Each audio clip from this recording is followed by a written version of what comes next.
Welcome to bunny making. So I have got my machine now put into my Nana's horn table. Other brands of table may be available, I don't know. This is the one I've got.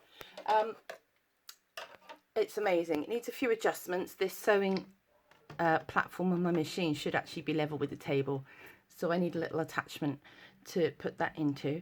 So we are going to be doing our bunny, yay. Okay, so we've cut out all the pieces, and you'll notice that what you need to do with the pattern pieces is you actually need to cut the main hood section and the hood brim section in your fleece or your fur first, and then what you need to do is actually pin or tape the pattern pieces together along the straight edge, for which we give details to do, so that you can then cut the lining on one piece. Now listen, if you've forgotten to do it, it doesn't matter. You just cut the brim and the hood separate in the lining and the fur, and join the lining in exactly the same way. Now, quick little note before we start. For some reason, my two cats, Brian and Deacon, have decided that today is going to be the day that they are going to start a cacophony, become their own choir. So if you hear any sort of high functioning meowing, nagging me to come and give them food or love, then that's what it is. It's Brian and Deeks. So they have to get into the show somehow, as usual. So today I'm going to be using, we've got the, the subscription thread pack #1. And for the bunny, we're going to be using the beige and the Dolly skin pink. They are now available on the shop if you want to stock up. We only have 10 of them, and I'm using one, so that gives 9 of you the chance to have a little go. So we're going to start just by following the pattern, and we're going to make the bunny ears. So this is real simple. You take your bunny ears. We've got 2 cut in this spotty pink. There we go. And we've got, if I just take pins out, we've got 2 cut in our fleece. And all we're going to do is right side to right side. Let me just angle the camera down slightly for you. We're just going to pop each one of these on top of a fleece. That's Deacon.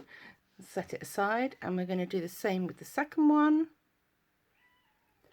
And all we're going to do is, if I grab my pin them down the center. Now the reason that I'm saying this is because you've got 2 different weights of fabric here, and the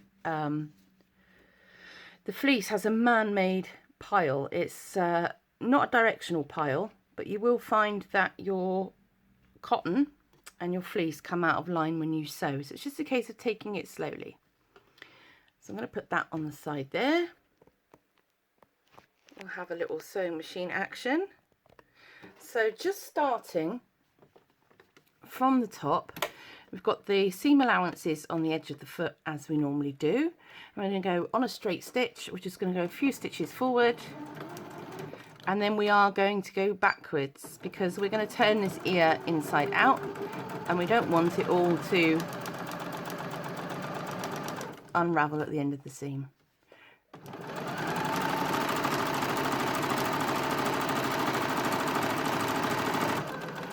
When we get to within the seam allowance at the top, so we're leaving between the needle and the tip about the same width as the foot to keep our seam allowances right, we're going to put the needle down and lift up your foot, swivel it round, pop your foot down, and trundle down the other side.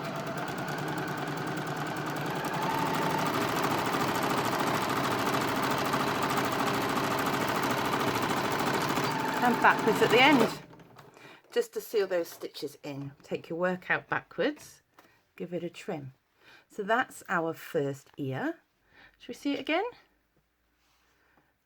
And just pin our second. As with everything, Dolly, it doesn't have to be perfect. You have to be happy with your work. That is the only thing in sewing. Don't let anybody else steal your sunshine. Right, so forwards and backwards.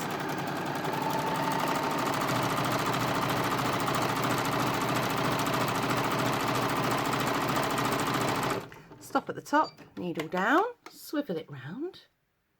I'm going to come down the other side.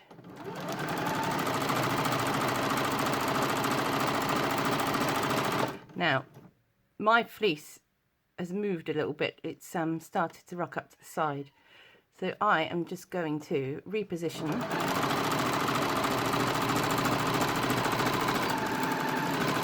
And that has sorted him out. Perfect. Okay, so the next step with the bunny ears is these curves here. We need to make sure that when we turn them inside out, they lie flat. So at the moment, there's a lot of bulk in there. If I show you, if we turn it inside out, you've got quite a substantial amount in there, which is fine. It does help give it shape, but I think we could afford to lose some. And also because the majority of this ear is curved, you know, it's just a slight curve, but it is curved. We want it to sit nice and flat. We're going to take some of that bulk out. And in Dolly Pattern tradition, I have left all my equipment on the other side of the room. So we'll do one ear with pinking shears, and then we'll do the other ear with a technique if you don't have pinking shears. So with pinking shears, all we're going to do is the pinked edge is going towards the seam, and all that does is it takes out the bulk. It nicely finishes that cotton so it won't fray either, but as it's going to be on the inside, I wouldn't worry too much about that. I'm just going to go all the way up. Take that bit off. Ooh, clunk. Another scarf of the machine. And my machine is very dirty at the moment. Now, we're doing the bunny, and because it's fleece, I'm expecting to make a huge mess of my machine under the bobbin, which is going to give me the opportunity to show you how to clean your machine. You may or may not have had the cleaning brush yet, but that will be in a video in a moment. Now here's the method if you don't have pinking shears. If you don't have them, get some, you'll find them invaluable. If you don't have any, do not worry. What we're going to do is with normal scissors, we're going to start at the tip of the ear, and we're just going to cut towards the tip. My scissors are so not sharp. Somebody's used them for something. And we're just going to come in from the other way, and we're just going to take that little diamond, or yeah, rhombus shape out of that seam there.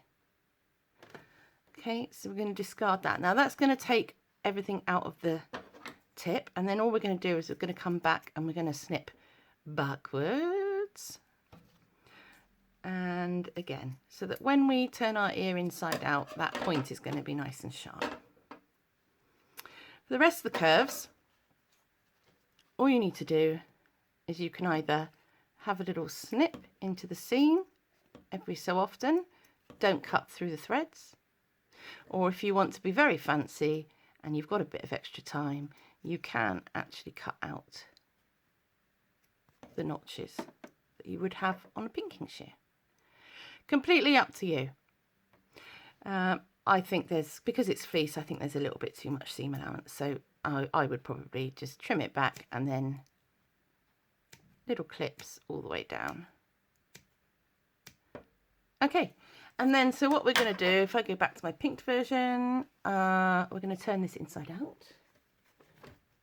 You can iron fleece, but cautionary tale, because it is man-made, essentially it's a type of plastic, use a pressing cloth. A pressing cloth can be anything from an old tea towel, or a new tea towel even, cotton one, piece of lining, piece of curtain lining, old piece of dress fabric.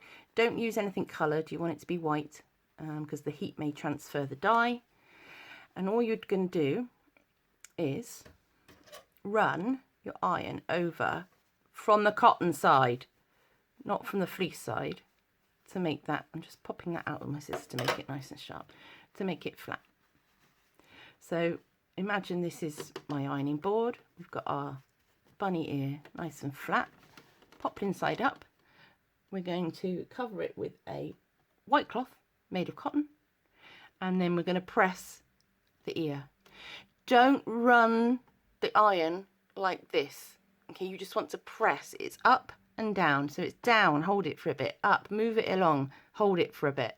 That way you'll get nice straight crease, you'll get nice straight ears without sort of bunching them up in any particular direction. Incidentally, that is the way that you iron interfacing or fusible fleece for bag making, etc, etc. So that is our ears. Next, it's joining the hood sections.